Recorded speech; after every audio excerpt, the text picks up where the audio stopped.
Hello everyone, my name is Neelam and I welcome you all on my YouTube channel Neelam's Parenting. Let's talk about some different aspects of child psychology, that is why children is telling a lie to ourselves. बच्चे हमसे झूठ क्यों बोलते हैं? So there are so many researches that showing up different kind of result, but the basic reasons are here. बच्चे झूठ क्यों बोलते हैं? The first reason is चाहे बच्चे हो चाहे बड़े हो, we need to understand झूठ बोलने का मतलब ये है कि हम जिससे भी झूठ बोल रहे हैं उस पर फेथ नहीं है, या फिर हमें पता है कि हमें कहीं ना कहीं एक फियर है. So the same pattern is repeated with the childrens also.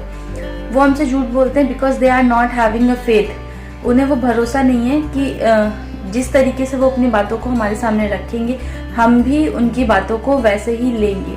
सो उसी तरीके से समझेंगे. होता क्या है कि जब बच्चे हम कोई भी बात बोलते हैं जो कि वो सच नहीं है, या फिर हम कह सकते हैं हमारे अकॉर्डिंग या बड़ों के अकॉर्डिंग बहुत ज्यादा सही नहीं है, तो हम उनकी उन बातों को पूरी तरह से सुनने से पहले ही इंटरप्ट कर देते हैं, यानी कि बीच में ही रोक देते हैं और बीच में ही अपना जजमेंट सुनाने लगते हैं कि आपको ऐसा नहीं करना चाहिए था ऐसा. तो that is a main reason कि उन्हें वो फेथ नहीं क्रिएट हो पाता या वो डेवलप ही नहीं हो पाता जहाँ पे वो इतनी स्पेस अपने लिए पाएं, जहाँ पे वो अपनी बातों को बहुत क्लियरली और बिल्कुल नॉर्मल वे में रख सके. So that is a main important. They are not having a faith.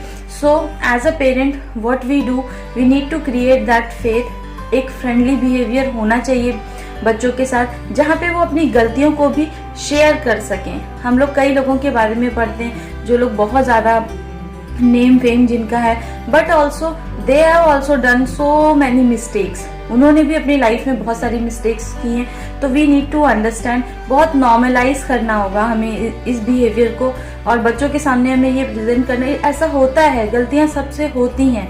So they will also, क्यों वो झूठ बोलेंगे? उन्हें किस बात का डर है? बस हमारे रिएक्शंस का ही तो डर है. तो वो डर अगर निकल जाएगा तो definitely they will come in a true way. वो बिल्कुल जैसे हैं वैसे ही हमारे सामने होंगे. Lack of freedom and excessive control. Lack of freedom means हम उन्हें उतनी फ्रीडम नहीं दे रहे हैं. इट मीन्स हम उन्हें उनकी बातों को रखने की ही पूरी तरह से आजादी नहीं दे रहे हैं. इस बात को भी हम कंट्रोल करते हैं कि वो अपनी बातों को किस तरह प्रेजेंट करें, किस मूड में प्रेजेंट करें, क्या हम किस तरह से कौन से मूड में प्रेजेंट हो. That time only we will they are able to keep their words. So यहाँ पर हम क्या कर रहे हैं, एक फ्रीडम नहीं प्रोवाइड कर रहे हैं. दैट्स वाई चीजें जो हैं वो उलट पुलट हो जाती हैं, या फिर हम कह सकते हैं सही रूप में सामने नहीं आती. एक्सेसिव कंट्रोल का यहाँ पे मतलब है समटाइम्स एज अ पेरेंट कई बार हम ओवर कंट्रोलिंग पेरेंट की तरह से सामने आते हैं, जहाँ पे हम बच्चों को ओवर कंट्रोल कर रहे होते हैं. मतलब उन्होंने क्या करना है क्या नहीं करना है, या फिर किस समय पे क्या चीज होनी चाहिए, हम ये एक एक चीज डिसाइड कर रहे होते हैं. तो दैट टाइम क्या होगा कि जब हमारे अकॉर्डिंग जो चीजें होनी चाहिए अगर वो चीजें वैसी नहीं गई तो वो डेफिनेटली हमारे पास तो वही, क्योंकि उन्हें पता है कि पेरेंट्स सिर्फ वही सुनना चाहते हैं जो उन्होंने डिसाइड किया है, तो वो हमारे सामने झूठ ही रखेंगे. So that is a main thing. We need to understand कि हमें ये सारे प्रोसीजर को बहुत नॉर्मलाइज करना होगा. हमें ये बहुत ज़्यादा नहीं, as a parent as a elders also हम लोग भी बातचीत करने में इधर उधर कुछ चीज़ें करते हैं. तो हम ये एक्सपेक्ट कैसे कर सकते हैं कि जो बच्चे हैं वो बिल्कुल नहीं करेंगे. यस, करना नहीं चाहिए. इसके लिए हमें उस पैटर्न को समझना होगा कि ऐसी गलतियां ना हो.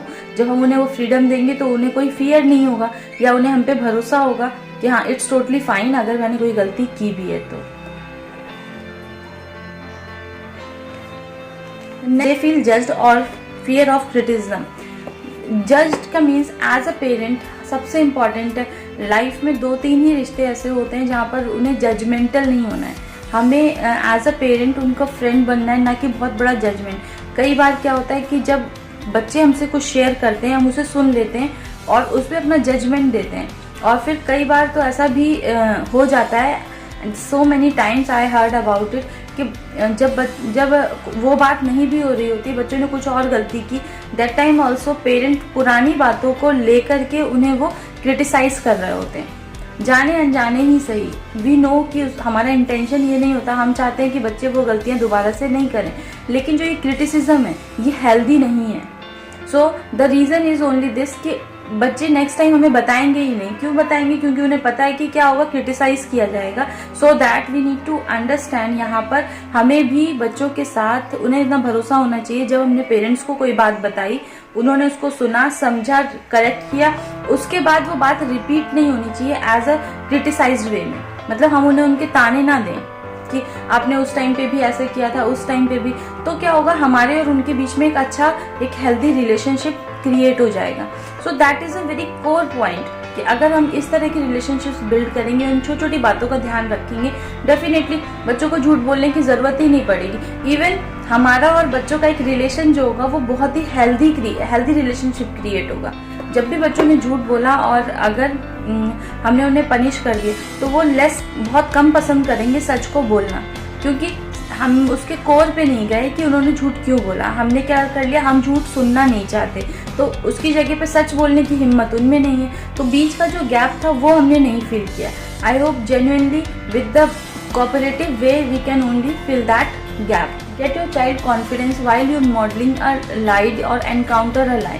जब भी बच्चे कुछ झूठ बोलें तो याद रखिए कि बच्चों का कॉन्फिडेंस नहीं लूज होना चाहिए। जब भी हम उन्हें ये समझा रहे हैं कि आपने झूठ बोला, हमें बहुत नॉर्मलाइज करना होगा, एनकाउंटर करना जरूर है उस लाइट को कि आपको झूठ नहीं बोलना चाहिए था या फिर झूठ बोलने की कोई ज़रूरत ही नहीं थी। इट्स टोटली फाइन अगर वो गलतियां भी हुई हैं, लेकिन बच्चों को ह्यूमिलेट नहीं करना है कि आपने तो बहुत बड़ा क्राइम कर दिया झूठ बोल के, या फिर आपने उसको कह सकते हैं उनका कॉन्फिडेंस नहीं लूज होना चाहिए। तो नेक्स्ट टाइम जब भी ये सिचुएशन आए तो प्लीज काइंडली रिमेंबर दिस कि जो बच्चे हैं, childrens not losing their confidence. और हमें एक बात का और ध्यान रखना होगा जब भी हम उन्हें करेक्ट कर रहे हैं कि जो भी हमारे एक्शंस हैं वो नो मैटर व्हाट, वो हमेशा इस बात को ही हमें एक स्टैंडर्ड भी बिठाना होगा कि जब भी लास्ट में जब भी उन्होंने सच बोला है तो वो उन्हें हमेशा बचा लेगा, चाहे कितनी भी गलती हो। तो इससे क्या होगा कि जो लाइफ में कुछ भी चीज़ें आ रही हैं, चैलेंजेस आ रहे हैं, कई बार वो अपना झूठ बोलने का मतलब गलतियों से ही नहीं है। कई बार बच्चों का मूड नहीं ठीक है, दे फीलिंग डिप्रेस्ड, और हम उनसे जब पूछते हैं तो वो बोलते हैं कि नहीं आई एम फाइन। तो इस टाइम पर भी एक बैरियर लग गया है। तो हमें ये समझना होगा जब हम सही तरीके का एक रिलेशनशिप क्रिएट करते हैं तो क्या होगा कि जब भी वो जैसा भी फील कर रहे हैं, उन्हें पता होगा जब हम सच बोल देंगे तो वो डेफिनेटली उन्हें सेव कर लेगा। यानी कि parents are always there for helping them. ये यकीन बच्चों को दिलाना होगा कि पेरेंट्स जो हैं वो हमेशा उनके साथ हैं। एक है कि हमें पता है कि हम उनके साथ हैं। The second part is this कि उन्हें भी लगे कि we are always there for them. I hope you understand this. Definitely अगर आपको ये जेन्युइन लगा हो, इसे शेयर कीजिए अपने फैमिली, फ्रेंड्स, जहाँ भी आप कर सकते हैं, जिससे कि और भी लोगों की, और भी बच्चों की हेल्प हो सके एंड वी अंडरस्टैंड, और हम एक अच्छी कम्युनिटी को रेज कर सकें। Thank you so much.